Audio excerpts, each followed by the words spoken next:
थावे भवानी के मंदिर में मुकुट, हार और कुछ और अन्य आभूषणों की चोरी 17 और 18 की रात में दो चोरों के द्वारा थावे भवानी के मंदिर में मुकुट, हार और कुछ और अन्य आभूषणों की चोरी की गई थी।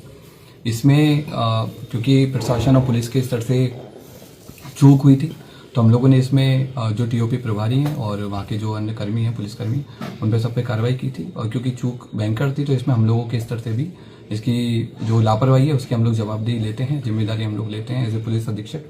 हम लोगों ने इसमें, क्योंकि घटना काफ़ी संवेदनशील थी, तो हम लोगों ने कई सारी एसआईटी बनाई गई थी और लगभग 12 के आसपास टीम्स अलग अलग बिंदुओं पे काम कर रही थी। कुछ स्थानीय लोगों पे, कुछ दूसरे जिलों के, दूसरे राज्यों के क्रिमिनल्स पे भी काम किया जा रहा था।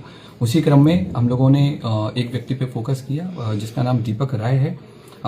ये इसके फादर का नाम देवानंद राय है। ये जमनिया थाना गाजीपुर का रहने वाला है और इसकी हम लोगों ने कल एटवा पुल से गिरफ्तारी की है और इसने अपने अपराध को स्वीकार किया है।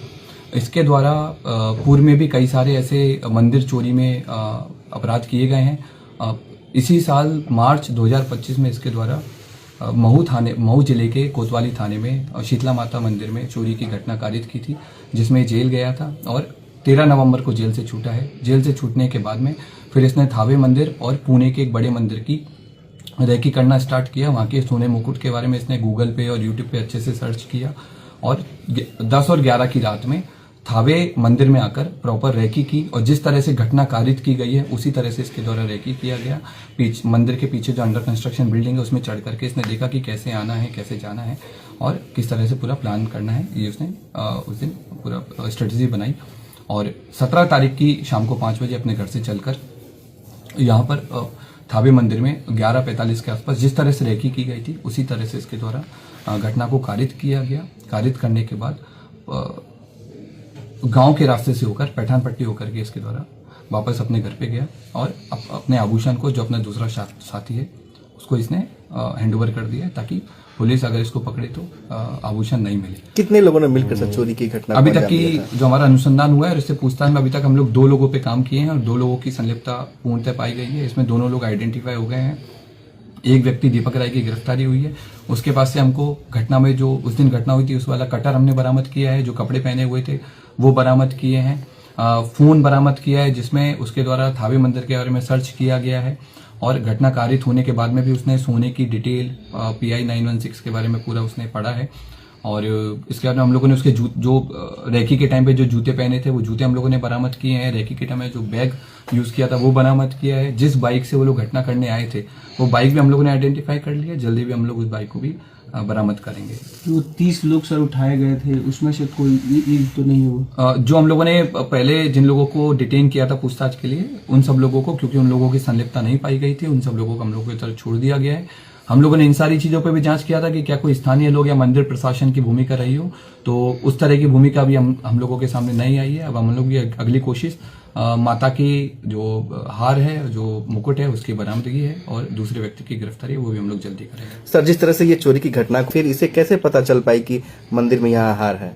ये पेशेवर क्रिमिनल है और इसका हम लोगों ने जब हिस्ट्री देखा है, इसका जब हमने जिस तरह के गूगल सर्चेज किया है तो उससे स्पष्ट हुआ है कि इसके द्वारा लगातार इसने जेल से छूटने के बाद भी, इवन जेल में रहने के दौरान भी इसने कई सारे मंदिर्स के बारे में डिटेल प्राप्त की है। जेल से छूटने के बाद में कई सारे बड़े बड़े मंदिर्स के सोने के मुकुट के बारे में इसने सर्च किया है और क्योंकि थावे मंदिर इसके घर से काफी पास था तो इसलिए इसने इस घटना को कारित किया है।